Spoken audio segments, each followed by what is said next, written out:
Communiquer. Réponse à mes détracteurs concernant le féminisme et les femmes.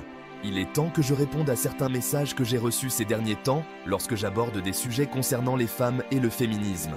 Il semblerait que certains d'entre vous soient tellement dérangés par le fait que je parle de respect, d'égalité et de droits fondamentaux qu'ils ont décidé de m'insulter. Pour être clair, je n'ai aucun problème avec le débat d'idées ou les critiques constructives. Mais quand les attaques se transforment en insultes gratuites, il est de mon devoir de remettre les pendules à l'heure. Voici quelques exemples des doux mots que j'ai dû supprimer. Non pas parce qu'ils me blessent, mais parce que je ne tolère pas les discours de haine sur mes plateformes. Traître.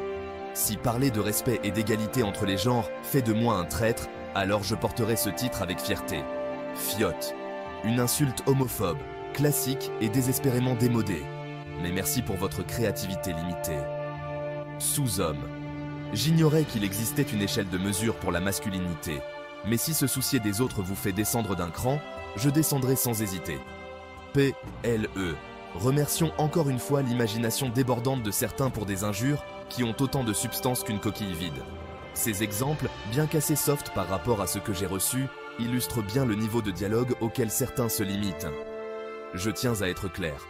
Votre misogynie, votre homophobie et vos insultes sont la preuve que ce combat est nécessaire. Le féminisme n'est pas un sujet confortable pour certains, et c'est justement parce qu'il dérange qu'il est important. Si vous n'avez rien d'intelligent à dire, vous êtes libre de passer votre chemin. Quant à moi, je continuerai à parler de ces sujets. Non pas parce que je veux vous provoquer, mais parce que ces conversations sont vitales. Si vous n'êtes pas prêt à avoir un débat respectueux, inutile de gaspiller votre énergie avec des insultes.